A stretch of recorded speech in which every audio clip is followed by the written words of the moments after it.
Farheen, I'm so excited to have you here. Thank you so much for having me. So tell me about this Women's Mosque of Canada, so controversial at the moment. Why did you decide to start the Women's Mosque? Well, there's a couple of reasons. I mean, one is that, when you look at the existing mosque, the women, aren't necessarily included in the ways that they can be. We're often marginalized, and the spaces are small physically. We're trying to reclaim our space, so to speak, both figuratively and literally. So, we want to have a safe space where women can come and, pray salat and read Quran and not have to worry about being judged, but also to be able to deal with some of the challenges that they're dealing with, to be able to talk to people and to other women and to be able to build a sisterhood. That's really important. And also because, we're living in a world right now where there's a lot of gender Islamophobia, and women are, as you know, with the hijab, we're so much more of a target and so much more vulnerable. So, we want to be able to have a space where we can have discussions about topics that are relevant to women, and in particular, these issues around gender Islamophobia, issues around domestic violence. There's so many things that I think women just need to have access to. We don't know a lot about our tradition in terms of the amazing women that were in our history, and it's also an opportunity to learn because, as we know that there's so much relevance to what Islam is, from when it was to even now, then why can't we learn from that and support our women? So it seems like you're saying that women are, facing challenges from within the community, but also from outside the community as well. Absolutely. And you're trying to, help them in those two ways. In those two ways, Yes. exactly, because there's just so much happening. Yeah. Now, how would you respond to the criticism, that I'm sure you've heard a lot of criticism, both from within the community and from without. I'm guessing you're more concerned about the criticism from within the community. So a lot of people have said, well, why a church? Why did you decide to have the Women's Mosque in a church? Well, to be quite frank with you, it was because that was a space that was offered to us and it was accessible for us to use.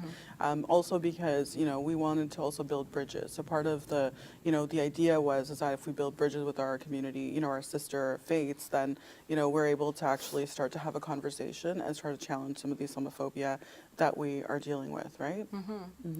How would you deal with the fact that some people are saying that this is Islamically, disallowed, prohibited? What you're doing is just wrong. You know what, Safiyah? I would just say that I guess my question back to you would be, like, what part of it is impermissible, right? We're basically telling women that generally don't go to the mosque to come and to learn about Allah, to connect with Him, and to read Quran, and to pray, right? Like, I don't think that there's anything impermissible about that, Our whole foundation of our faith is about that, right? It's about to learn, it's to pray, and so it's not like we're doing anything that's out of the norm. We know that, Aisha radiallahu anha would lead other women in prayer. We know that, there were even exceptions where, when there were wars happening, that women were leading mixed congregations. There were times for that, right? So it's not like there's not a precedence for it, and we're actually doing it just for other women, right? So it's really to be able to say, now inshallah we're going to start study circles, and we'll have, iftars, much like a community. It's not a mosque in the sense of a physical bricks and mortar, inshallah. So you're not intending to have? We may, but okay. the idea now is to be able to say, okay, women, like, we're learning so much about our faith, and we're always told about certain things that continue to harm us couched in the sense of religion without really being the case, right? So it's like, okay, learn for yourself, really understand the faith, go back to the origins. Let's talk about the remarkable women that were out there in our history. Let's talk about the fact that we don't have to be silent. We don't need to be, only play one role in our community, and that we have, the ability to learn our faith and to practice it the way we want. What sort of women are coming out to your events? So I think it's been pretty mixed.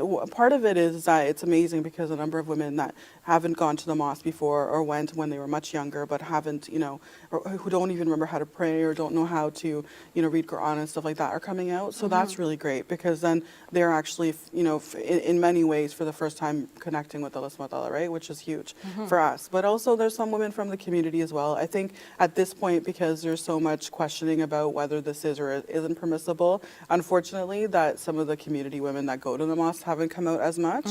But I would imagine that over time, as women start to realize more and more that we're just an alternative space where they can come and connect, that inshallah that'll change. Do you have a plan to recruit women from the mainstream community? Yeah, absolutely. And you know what? I think it's like, well, part of it is that we're going to start to reach out to some of the community leaders, in particular the women that are mobilizers, and just start to invite them to come in, right? We have interest now from like different politicians who want to come as well. You know, there are all kinds of people from the mainstream community that have expressed interest in wanting to come out.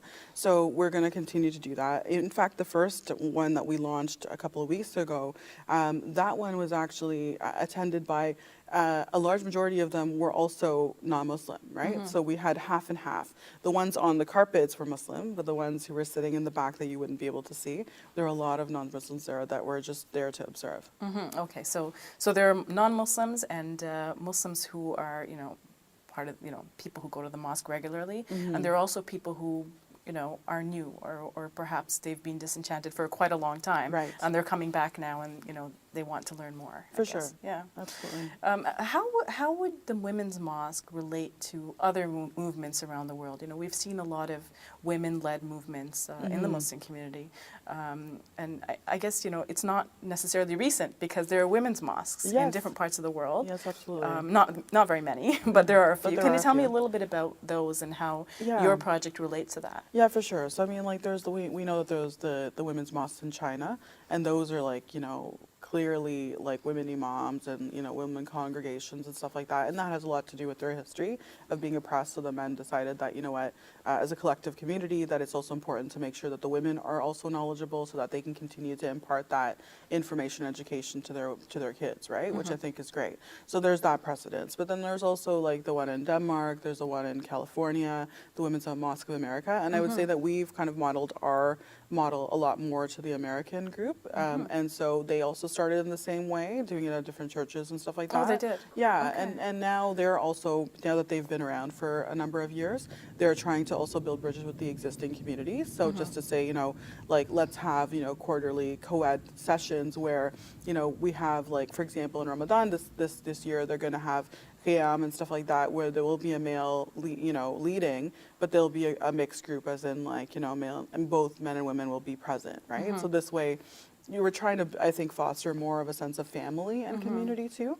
Not to say that, like, this is a complete, like, yes, it's a safe space for the women, but also we recognize that we need male allies to be able to make the changes we're talking about. Several years ago, Dr. Amina Wadood also started a women's-led prayer. Were you thinking of her when you decided to start the women's mosque?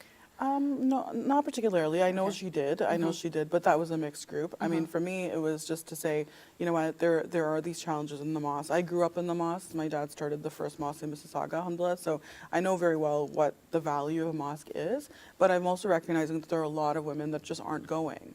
So how do you re-engage them and reconnect with them, and how do we create a space that would allow them to come and see themselves in the mosque, So that's essentially what the intention was. One criticism that I've heard is, you're further dividing the community. The community is already divided, but it's just becoming more and more segmented away.